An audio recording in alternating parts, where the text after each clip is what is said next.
ये कि इस बजट में आपने क्या खास तौर पर चीजें देखी और ये बजट किस दिशा में जाता हुआ आपको दिख रहा है? देखिए, बजट का आकार हर साल बढ़ रहा है। उत्तर प्रदेश का भी आकार हर साल बढ़ रहा है और बजट भी लाखों करोड़ों के पार जा रहा है। मुख्यमंत्री ने अपना 10वां बजट पेश किया है। कोई मुख्यमंत्री उत्तर प्रदेश में ऐसा नहीं हुआ जो 10 बार लगातार बजट पेश कर पाया हो। तो योगी के नाम पर यह एक उपलब्धि जरूर जुड़ी है और ये बहुत बड़ी उपलब्धि है। अब बात आती है कि 9,13,000 करोड़ के लगभग का ये जो बजट है, इसमें नौकरियां, रोजगार, इंफ्रास्ट्रक्चर, उद्योग, स्वास्थ्य, शिक्षा पर कितना फोकस होगा। योगी जी पैसा तो खूब देते हैं, लेकिन जब पैसा खर्च करने की बारी आती तो वो थोड़ा डंडा लगा के खड़े रहते हैं कि संभाल के खर्च करना, घपला घोटाला ना होने पावे। अभी बात आ रही थी कि 50% बजट नहीं खर्च हो पाया है। ये फिगर 1 महीना पुरानी हो गई है। अब वित्तीय स्वीकृतियों को लेकर जनवरी महीने में ही बैठक हुई थी और तेजी से बजट को खर्च करने के लिए विभागों को कहा गया। अधिकतर विभाग इस समय 70% के ऊपर पहुंच गए हैं बजट खर्च करने के मामले में। खासतौर से पीडब्ल्यूडी और सिंचाई का बजट सबसे ज्यादा होता है और हर साल वो बजट सरेंडर होता है। 9,000 करोड़ का बजट पहले सरेंडर हुआ था पिछले साल, लगभग उसके बाद 6,000 करोड़ के लगभग बजट सरेंडर हुआ। अभी इस साल कितना होगा ये 31 मार्च के बाद पता चलेगा जी। लेकिन 38 हजार करोड़ का बजट इस बार पीडब्ल्यूडी को मिला है, सड़कों को सुधारने के लिए, पुलों के लिए, बहुत सारे काम के लिए।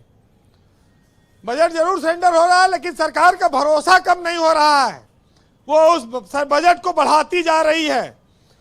आज उत्तर प्रदेश में एक बात कही जा सकती है कि हम गुंडागर्दी पर नहीं, सरकार चाहती है कि रोजगार पर बात हो, उद्योग पर बात हो, उद्योगपतियों को बुलाया जाए, फैक्ट्रियां लगाई जाए, एक्सप्रेसवे बनाए जाए, बिजली की अच्छी व्यवस्था की जाए, लोगों को पानी पिलाया जाए। इन सब चीजों पर फोकस है। देखिए, जब माहौल अनुकूल होगा तभी कोई आपके यहां पैसा लगाने आएगा। कोई व्यापारी, कोई उद्योगपति इतना बेवकूफ नहीं है कि अपना धन जाके यहां लुटा दिए। उसको जब तक जमीन की अच्छी सुविधा नहीं मिलेगी, उसको सब्सिडी मिलेगी, इंफ्रास्ट्रक्चर मिलेगा, पॉलिसी अच्छी मिलेगी, तब वो काम करेगा तेजी से। और इस मामले में उत्तर प्रदेश पिछले कई सालों में अपनी छवि को बदलने में कामयाब रहा है। ईज ऑफ डूइंग बिजनेस में उत्तर प्रदेश नंबर 2 पर आया है। अभी बहुत सारे सुधार होने हैं जी। अभी लाइसेंसी राज जो है, इंस्पेक्टर राज, उसमें बहुत सारे सरलीकरण आना चाहिए। सिंगल विंडो की बात होती है लेकिन सिंगल विंडो का अभी असली रिजल्ट, परिणाम नहीं आ पाया है। उस पर जितनी शक्ति होगी, जितनी मॉनिटरिंग होगी, वो और बेहतर होगा। देखिए, उत्तर प्रदेश तरक्की करेगा तो सबके जीवन में खुशहाली आएगी। हम लोग जो यूपी के भैया कहे जाते हैं मुंबई में और दिल्ली में, वो भैया नहीं, वो यूपी के साहब बने, यूपी के लोगों का सम्मान होगा। तो ये सरकार के पॉलिसी से ही संभव है। जी वीरेंद्र जी, कंक्लूड करें। जी बिरजा जी, बजट तो इतना बड़ा है कि 5 देश के प्रधानमंत्री मिलकर इतने बड़े बजट का मैनेजमेंट करा थे, जो और उत्तर प्रदेश से छोटे छोटे देश हैं। और यहाँ एक मुख्यमंत्री ने 5 प्रधानमंत्री के बराबर बजट पेश कर दिया है, वो जिम्मेदारी उठाई है।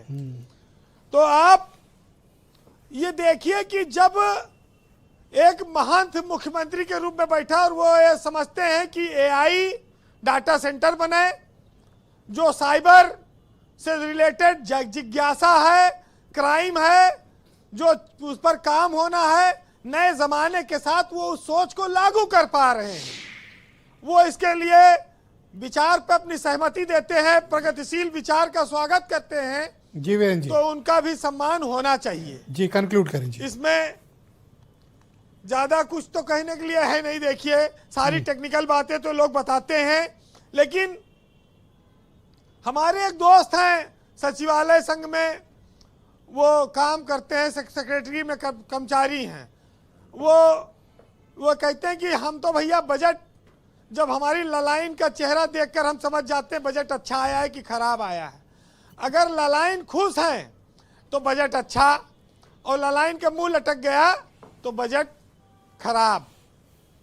तो ये कुछ अपनी अपनी देखने की तरीका है, नजरिया है बजट को। जी जी। फिलहाल सुनिएगा कि चमन तो हमेशा यूं ही रहेगा। हजारों तरह की बोलियां बोलने वाले लोग आएंगे और अपनी बोलियां बोलकर सब उड़ जाएंगे। ये बुलबुलें हैं, ये जमाने के हिसाब से चलती रहेगी। लेकिन सुनिएगा कि वक्त जब पलटता है तो किस्मत भी झुक जाती है, और जो मिट्टी में दबे थे वो कहानी बन जाते हैं। हर ठोकर सिखाती है गिरना हार नहीं होता, हर दर्द बताता है इंसान बेकार नहीं होता। जो मेहनत पे भरोसा रखे उसे मंजिल खुद पुकारती है, और जो सपनों में जी ले उसकी तकदीर भी निखर जाती है। वक्त सबका आता है, बस सब्र चाहिए। अंधेरा चाहे कितना गहरा हो, सुबह जरूर होती है। बहुत शुक्रिया वीरेंद्र जी, आपका बहुत बहुत धन्यवाद। ग्राउंड जीरो से फीडबैक, इन्फॉर्मेशन, अपडेट्स और ऑब्जर्वेशन हम तक पहुंचाने के लिए। बहनों भाइयों, उत्तर प्रदेश के